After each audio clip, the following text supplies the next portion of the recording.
Hello नमस्कार, welcome to inculcate learning. सो हमने understanding का जो नॉलेज बेस की अंडरस्टैंडिंग थी टीचर एजुकेशन के लिए, उसके बारे में बेसिक एक वीडियो हमने देख ली थी कि नॉलेज बेस का मतलब क्या होता है और सारी चीजें क्या हैं, बेसिक क्या है। उसके बाद हमने बोला था कि तीन जो है हैबरमास, शुलेमन और डेंग एंड ल्यूइक, ये हमें पढ़ने हैं क्योंकि नेट के सिलेबस में मेंशन है। इनका पॉइंट ऑफ व्यू पढ़ना है, पर्टिकुलरली नॉलेज बेस के बारे में, और वो भी किसके ऊपर, टीचर एजुकेशन का जो नॉलेज बेस है उसके ऊपर। आज हम बात करेंगे हैबरमास, जिनका पूरा नाम जर्गन हैबरमास है, और इन्होंने जो है नॉलेज बेस के बारे में क्या बोला, या नॉलेज को लेके या नेचर ऑफ नॉलेज को लेके इनका क्या कहना था। सो देखिए, ये एक जर्मन फिलोसोफर और साइकोलॉजिस्ट हैं, ये बात आप ध्यान रखिएगा। कई बार क्वेश्चन आ जाता है कि ये कहां से बिलोंग करते हैं, ठीक है। सो जो मेजर नाम है जो पर्टिकुलरली सिलेबस में मेंशन है, उनके बारे में तो आपको जो है चीजें थोड़ी सी एक्स्ट्रा या डीप में कर लेनी चाहिए। So Jurgen Habermas German sociologist philosopher हैं, जिन्होंने क्रिटिकल थियरी के बारे में भी बात की है, ठीक है। सो इन्होंने ऐसा नहीं है कि किसी एक पर्टिकुलर एस्पेक्ट के बारे में बात की है सोसाइटी के, ये इन्होंने काम जो किया है वो काफी ब्रॉड और सोसाइटी के ऊपर इनका काफी काम है, ये चीज ध्यान रखिएगा। दूसरा, इन्होंने टीचर एजुकेशन से रिलेटेड भी काफी सारा काम किया है, ऑल्दो उसको यूज किया जाता है बट वो इतना ज्यादा रेफर नहीं किया जाता, यानी कि बहुत ज्यादा साइट नहीं किया जाता, लेकिन फिर भी प्री सर्विस ट्रेनिंग जो होती है उसके अंदर इनके काम को यूज किया जाता है। अब इन्होंने क्या सोचा 1971 में, कि 1971 में कि नॉलेज का नेचर क्या है, उसके बारे में इन्होंने सोचने की कोशिश की। और इन्होंने क्या पाया, ये इनका क्या मानना था कि नॉलेज जो है वो एक्शन ओरिएंटेड होनी चाहिए, यानी नॉलेज के बेसिस पे हमें पता चलना चाहिए कि क्या काम कोई करने वाला है, टाइप्स, ठीक है। दूसरा जो है, इन्होंने जब नॉलेज की, इन्होंने बोला कि नॉलेज से जो है इंटरेस्ट क्रिएट होता है, कि जिस तरीके की नॉलेज आपकी होगी वैसा ही इंटरेस्ट होगा, या फिर जिस तरीके का इंटरेस्ट होगा वैसे ही आपकी नॉलेज होगी। इसीलिए नॉलेज कॉन्स्टिट्यूटिव इंटरेस्ट, ये भी इनको बोला जाता है। इनकी जो थियरी है उसको नॉलेज कॉन्स्टिट्यूटिव इंटरेस्ट थियरी के नाम से भी जाना जाता है। और हम बोल सकते हैं कि ये जो नॉलेज कॉन्स्टिट्यूटिव इंटरेस्ट की बात इन्होंने की, कि नॉलेज से जो है वो इंटरेस्ट डेवलप होते हैं, सो वहां पे उन्होंने क्या बोला, ये एक तरीके से इनका फर्स्ट काम, पहला काम था, किससे रिलेटेड, नेचर ऑफ ट्रुथ को जानने के लिए, यानी जो नॉलेज का नेचर है, ठीक है। सो नेचर ऑफ ट्रुथ को जानने के लिए पहला काम इनका क्या था, नॉलेज कॉन्स्टिट्यूटिव इंटरेस्ट। ये चीज आपको ध्यान रखनी है। अब जो है आपको कई जगह पे, क्योंकि हमें तो नॉलेज के बारे में पूछा गया है, सो किस तरीके की या तीन तरीके की नॉलेज है या किस क्या है, वो चीज हमें पता होनी चाहिए। अब आपको कंफ्यूजन कहां होगा, एक तो आप ये वीडियो पूरी देखिएगा क्योंकि बहुत जगह पे अलग अलग इंफॉर्मेशन अवेलेबल है, तो कंफ्यूजन जो है वो होना लाजमी है। इन्होंने आपको कई जगह पे मिलेगा कि नॉलेज जो है वो ये तीन तरीके की होती है, क्रिटिकल, हर्मेनेटिक और एनालिटिकल। इंटरेस्ट जो है इमेंसिपेटरी, हिस्टोरिकल, एम्पेरिकल, ठीक है। कई जगह पे आपको टेक्निकल, प्रैक्टिकल और इमेंसिपेटरी भी नॉलेज का मिल जाएगा। सो ऑब्वियसली कहीं पे ये जो है, ये जो नॉलेज यहां पे मैंने लिखी है, कहीं पे ये बोला गया ये इंटरेस्ट है और ये नॉलेज है, ठीक है। सो कंफ्यूजन ना हो, और ऑथेंटिसिटी को देखते हुए जो मैंने चूज किया वो ये है कि एक रिसर्च पेपर से मैंने ये चीज देखने की कोशिश की, क्योंकि वो ऑलरेडी पब्लिश्ड है, सो हम मान सकते हैं कि वो ऑथेंटिक इंफॉर्मेशन है। सो उस इंफॉर्मेशन के अकॉर्डिंग मैंने ये बोर्ड पे लिखा है कि ये तीन तरीके की नॉलेज की ये बात करते हैं, क्रिटिकल, हर्मेनेटिक, एनालिटिकल। इंटरेस्ट में इमेंसिपेटरी, हिस्टोरिकल, एम्पेरिकल, ठीक है जी। अब जो है आपको क्या करना पड़ेगा, जब क्वेश्चन आपसे पूछा जाए, सो क्वेश्चन के बेसिस पे इनमें से क्या चीज मेंशन है, उस बेसिस पे आपको आंसर करना पड़ेगा। तो ये जो है आपको थोड़ा सा कॉमन सेंस खुद की लगानी पड़ेगी यहाँ पे। आप पर्टिकुलरली एकदम से रट के नहीं जा सकते, आपको समझ के जो है चीजें याद करनी पड़ेंगी। अब जो है ये कई, जैसे हमने बोला ना, नॉलेज कॉन्स्टिट्यूटिव इंटरेस्ट, सो आपको क्या मिल सकता है, आपको मिलेगा क्रिटिकल, इमेंसिपेटरी, हाइफन लगा के ये पूरी टर्म भी आपको साथ कई जगह मिलेगी, critical, emancipatory, हर्मेनेटिक, historical, analytical, empirical, ठीक है जी। दूसरा, अब ये जो एक चीज आपको मिलेगी, राइल का मॉडल, यानी कि हो सकता है आपको ये नाम ना दिया हो और कहीं पे ये टेबल मिल जाए जो मैंने बना रखी है। सो आपको ये चीज ध्यान रखनी है कि ये जो टाइप्स ऑफ नोइंग से इसको कनेक्ट किया गया है, ये टाइप्स ऑफ नोइंग किसी हैं, राइल मॉडल से उठाई गई हैं, जहां से हैबरमास के जो चीजें हैं, जो नॉलेज और इंटरेस्ट है, उसको कनेक्ट किया गया है, ठीक है। सो आपको कंफ्यूज नहीं होना है कि यहां पे ये चीजें हैं तो ये कहां से आ गया, ये भी हैबरमास ने बोला है, नहीं, नहीं। सो ये राइल का मॉडल है एक पर्टिकुलर, तो वो राइल के मॉडल में टाइप्स ऑफ नोइंग की बात की गई कि आप कैसे कैसे चीजें जान सकते हैं, कि आपकी नॉलेज जो है वो किस तरीके से एनहेंस हो सकती है। सो उसको यहाँ पे कनेक्ट किया गया है, ये चीज ध्यान रखनी है। अब जो क्रिटिकल और इमेंसिपेटरी है उसमें आप क्या पढ़ेंगे, उसमें आप सेल्फ रिफ्लेक्शन के बारे में पढ़ेंगे, ठीक है, कि सेल्फ रिफ्लेक्ट करके आपकी जो नॉलेज क्रिएट हो रही है, जो नॉलेज जनरेट हो रही है, वो क्या है, वो इमेंसिपेटरी, क्रिटिकल इमेंसिपेटरी है। यानी आप कोई चीज सोच रहे हैं क्रिटिकली, और इमेंसिपेशन यानी कि एक फ्रीडम वाला जो वो है ना, लिबरेशन, फ्रीडम, वो चीजें यहां पे हैं किसके हेल्प से, सेल्फ रिफ्लेक्शन की हेल्प से। सो आपको याद क्या रखना है, आपको क्रिटिकल, इमेंसिपेटरी और सेल्फ रिफ्लेक्शन वर्ड पर्टिकुलरली साथ में ध्यान रखना है, ताकि चीजें जो है आपको इजीली समझ भी आ सके और याद भी हो सके।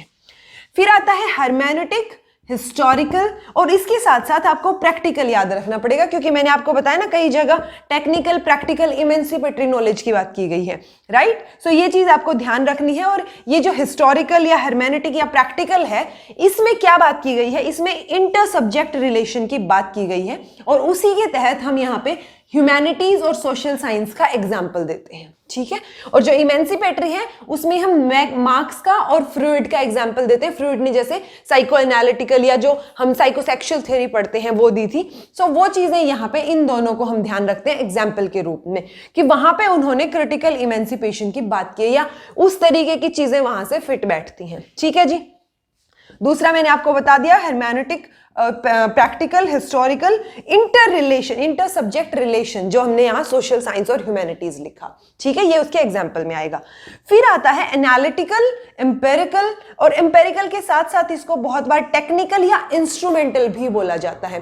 सो वो चीज में कंफ्यूज मत होइएगा कि यहाँ पे क्या चीज ध्यान रखें और क्या नहीं। सो वो एक ही बात है यहाँ पे कि जब एनालिटिकल, एम्पेरिकल, टेक्निकल, इंस्ट्रूमेंटल या कुछ भी बोला जा रहा है, सो वो यहाँ पे क्या है, इनका थर्ड जो है वो पार्ट आ गया।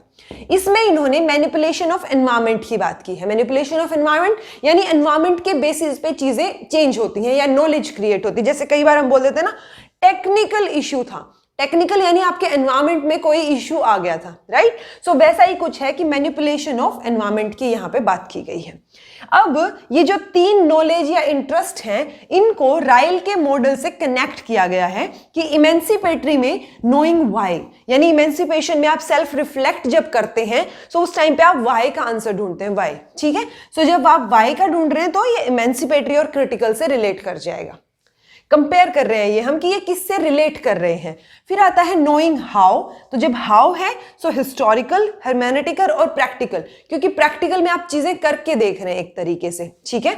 सो वो नोइंग हाउ आ गया। नोइंग दैट कि बस जानना कि ये है, जैसे हमने बताया ना टेक्निकल इशू है, सो जो है वो है, ठीक है। सो नोइंग दैट वाला एम्पेरिकल, एनालिटिकल या टेक्निकल और इंस्ट्रूमेंटल आप बोल दीजिए, उसमें जो है नोइंग दैट से कंपेयर किया जा रहा है, जिसमें नेचुरल साइंसेस जो है वो इंक्लूड हो जाती हैं। जैसे कई बार हमें पता होता है कि बायोलॉजिकल साइंस में, क्योंकि साइंस में क्या होता है, हमें चीजें पता पहले चलती हैं, फिर हम रीजन ढूंढने की कोशिश करते हैं। बेसिकली हमारे पास कोई चीज पर्टिकुलरली है, यानी कि नोइंग दैट कि उसके बारे में जानना है, तो उसकी रीजनिंग बाद में आएगी। ऐसा नहीं है कि आप कोई लॉजिकल रीजनिंग देके फिर उस चीज को जो है सर्च करें, तो पहले चीजें आती हैं, फिर हम एक्सपेरिमेंट से उनके रीजंस ढूंढने की कोशिश करते हैं।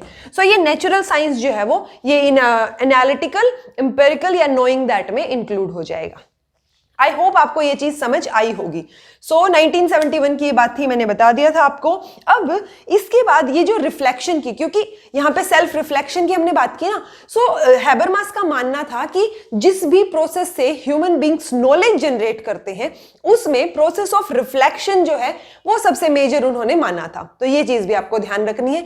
अब इस रिफ्लेक्शन से रिलेटेड एक और जो है फिलोसफर या ये लगा लीजिए एजुकेशनिस्ट वैन मैनन, उन्होंने एक चीज बोली जो है वो काफी इंपॉर्टेंट हो जाती है, तो एक बार उसके बारे में भी हम जान लेते हैं। तो हैबरमास के ये 1991 के बारे में, यानी 1991 में जो इन्होंने ये किया, सारी चीजें बताई, नेचर ऑफ नॉलेज के बारे में बात की, सो उसके बेसिस पे वैन मैनन ने 1991 में एप्लीकेशंस बताई इस रिफ्लेक्शन की, जो यहाँ पे हमने बताया ना कि मेजर काम जब नॉलेज की बात करेंगे या नॉलेज क्रिएट हो रही है, जनरेट हो रही है, सो वो किसके थ्रू हो रही है? रिफ्लेक्शन के थ्रू हो रही है। सो वो रिफ्लेक्शन की जो है इन्होंने 4 लेवल पे एप्लीकेशंस बताई, ठीक है, applications of reflection eight 4 levels. अब वो 4 लेवल क्या क्या है वो भी हमें एक बार देख लेने चाहिए।